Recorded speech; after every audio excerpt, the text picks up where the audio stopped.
आज जो है सलेमपुर लोकसभा क्षेत्र के हम लोग कार्यक्रम कर रहे हैं अपने पार्टी कार्यालय पर। सिकंदरपुर में विधानसभा पार्टी कार्यालय पर उपलब्ध है और अपने जो पदाधिकारीगण हैं उनसे और कार्यकर्ताओं से बैठक हुई है। सलेमपुर लोकसभा में इंडिया गठबंधन के प्रत्याशी हम लोग समाजवादी पार्टी के रामाशंकर विद्यार्थी के चुनाव जिताने के लिए हम लोग आपस में बैठक हुई थी, पार्टी के कार्यकर्ताओं की और नेताओं की। तो इस अवसर पे उन्हें सबके अंदर अपार खुशी और हर्ष का विषय है कि सभी लोग जोशो खरोश के साथ चुनाव मैदान में क्षेत्र में क्यों दस्तक पे इतनी भीषण गर्मी में काम कर रहे हैं। और इस बार तो आप देख ही रहे हैं पूरे उत्तर प्रदेश का माहौल, पूरे देश का माहौल बदल चुका है। तो जहाँ तक हम ये समझते हैं कि सलेमपुर लोकसभा से भी हमारे रामाशंकर विद्यार्थी जी को यहाँ की सम्मानित जनता सिकंदरपुर विधानसभा की और बलिया जनपद से 3 विधानसभा आता है, तीनों इतनी बढ़त बनाएगा बलिया जिले से, क्योंकि तो भाजपा का कहीं नामो निशान नहीं दिखेगा। कल मंत्री दानिश आज़ाद अंसारी आए थे एक कार्यक्रम में। उन्होंने कहा कि समाजवादी पार्टी के समय में 500 से अधिक दंगे हुए और अगले 1 तारीख को विरोधी सपा की जमानत जब्त हो जाएगी। इस पर आप क्या कहना? देखिए, भाजपा के लोग ऐसे ही झूठा अफवाह फैलाते हैं और झूठ बोलने की उनकी आदत पड़ी है। 14 से लेकर 24 तक इतना झूठ बोले हैं कि यहाँ के किसान, बेरोजगार युवा साथी और सभी लोग, उनको पूरे देश में विरोध हो रहा है। उनकी बातों को ध्यान न दिया जाए। हम लोग तो समाजवादी विचारधारा की पूरी हमारी पार्टी ही है और इंडिया गठबंधन पूरे समाज में काम कर रहा है। हम लोग गरीबों के लिए लड़ाई लड़ रहे हैं। किसान जो अब असली मुद्दे की बात से वो भटकाना चाहते हैं। आपको बता दें, किसान की आमदनी के लिए भाजपा ने जो है दोगुनी आमदनी की घोषणा की थी। दोगुनी कहाँ हुई, सवागुनी नहीं हुई।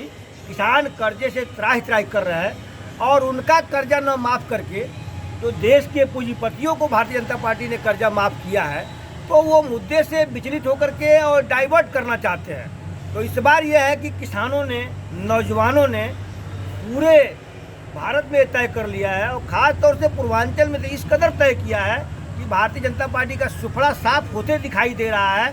तो उनके नेता तो हमेशा उल जलूल की बातें करते रहेंगे, उस पर आपको ध्यान नहीं देना है। और अंसारी ने एक बात और कहा था कि इंडिया गठबंधन को लेकर कि न 24 में न 27 में सत्ता का ख्वाब देखना अगले पैदाइश में। इस पर आप क्या कहेंगे? देखिए, आप उनकी बातों को बोलें कि वो लोग इसी तरह की अफवाह बातें फैलाते हैं। जो 14 में वादा किए जनता के सामने, एक भी पूरा नहीं किए। 19 में वादा किए, एक भी पूरा नहीं किए। आप बता तो दिए कि आप उनकी बातों को सुन लीजिए। किसान त्राहि त्राहि कर रहे हैं, नौजवानों का आप देखिए, नौजवान त्राहि त्राहि कर रहे हैं। जहाँ 2 करोड़ नौकरी का वादा किए, आज नौजवानों को नौकरी नहीं मिल रही है। जो नौकरी फार्म निकलता भी है तो उसका भी पर्चा आउट हो जाता है और दंगा और उसकी बात कर रहे हैं। नौजवानों की ज़िंदगी से खिलवाड़ कर रहे हैं, इतना नौजवान परेशान है। और अग्निवीर योजना लाया, 4 साल के नौकरी के बाद आप जाइए रिटायर होकर के और प्राइवेट गार्ड और फैक्ट्री में नौकरी करिए। ऐसा हिंदुस्तान के नौजवानों के साथ खिलवाड़ हो रहा है।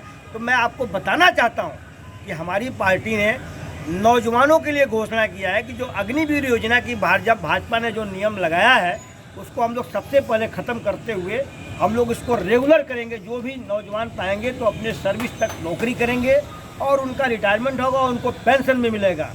पहली बात। दूसरी बात, किसानों की कर्ज माफ़ी होगी। तीसरी बात, जो गरीब परिवार हैं, जो दलित परिवार है, जो एकदम सामान्य से गरीब है, सभी परिवारों को हमारे पार्टी ने, इंडिया गठबंधन ने, हमारे अध्यक्ष, राष्ट्रीय अध्यक्ष जी ने, अखिलेश जी ने निर्णय लिया है। एक परिवार को जो मुखिया है महिला, उसको 8,500 रुपया महीना देंगे।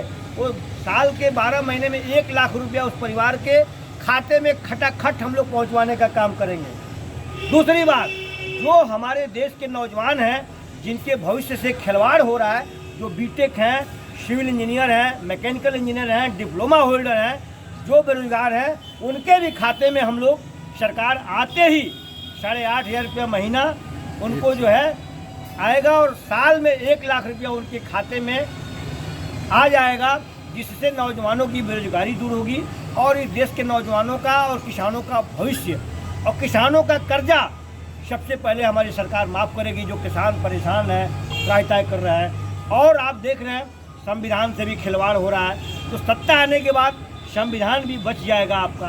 तो मैं इस विषय में बताना आपको चाहूँगा कि भारतीय जनता पार्टी जब सत्ता से बाहर हो रही है तो उनके नेता, बड़े बड़े नेता, अभी तो बड़े बड़े नेता आके अफवाह हो जनता को गुमराह करने का जो कोशिश करना है, जनता खूब अच्छी तरह से समझ चुकी है और इसमें अब एकदम परिवर्तन की लहर बह चुकी है।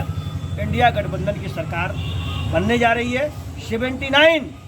80 में से 79 सीट इंडिया गठबंधन की आ रही है। हो सकता है कि एक सीट जो हमारे मीडिया वाले भाई थोड़ा दिखा देते हैं तो कहीं जनता ने सोचा तो एक आध सीट उनको मिल जाए, अन्यथा भाजपा का यूपी में खाता नहीं खुलने वाला है। कल एक कार्यक्रम के दौरान ओम प्रकाश राजभर ने कहा कि उत्तर प्रदेश से 80 की 80 सीटों हम लोग जीतकर फिर से नरेंद्र मोदी को एक बार फिर हम प्रधानमंत्री बनाएंगे। इस पर आप क्या कहेंगे? ओम प्रकाश राजभर की बातों का आप ध्यान नहीं दें। पूरे यहाँ पूर्वांचल के लोग उसको हंसी के रूप में लेते हैं। उन्होंने ये कहा था कि हम घोसी को चुनाव जीतेंगे और दिखाएंगे। यह भाजपा ने यहाँ 200 एमएलए, 40 मिनिस्टर, 2 डिप्टी सीएम, एक सीएम को यहाँ लगाया। उसके बाद भी घोसी की सम्मानित जनता ने ओम प्रकाश राजभर और भाजपा को ऐसे जवाब दिया कि अब उनको याद आना चाहिए। उनकी धरातल खिसक चुकी है। यहाँ तक कि उनके बिरादरी के लोग भी अब उनको पसंद नहीं करते हैं। उनके बेटे की जमानत जब्त होने जा रही है। उनके कहने में और कथनी में कितना अंतर है और भाजपा का आप मीडिया के भाई और इस पूरे हिंदुस्तान की जनता सम्मानित खूब ठीक से समझ चुकी है। उनके बातों को आप ध्यान न दें भाई साहब। उनकी बातों को यहाँ देश की जनता हंसी के रूप में और मजाक के रूप में लेती है। कल एक कार्यक्रम के दौरान ओम प्रकाश राजभर ने कहा कि राहुल और अखिलेश अभी दोनों बच्चा हैं, हम उनके चच्चा हैं। इस पर क्या कहेंगे आप? अब उनके कहा तो रहे हैं। इसके पहले वो भारतीय जनता पार्टी के जो बड़े बड़े नेताओं की प्रशंसा कर रहे हैं। माइक लेकर के 2022 के पहले कितना अपशब्द बोलते थे। अब वो अपशब्द हमारे वाणी से कोई हमारा समाजवादी नेता नहीं बोलता है। उनके बातों को मीडिया के भाई आप ध्यान दीजिए। जो भाजपा के नेताओं के विषय में अब हम नाम नहीं लेना चाहते हैं, टॉप से लेकर के उत्तर प्रदेश के मुखिया के विषय में उन्होंने क्या क्या कमेंट किया है, शायद आप उसको इस वीडियो में दोहरा करके और इस जनता को बताने का आप काम करेंगे।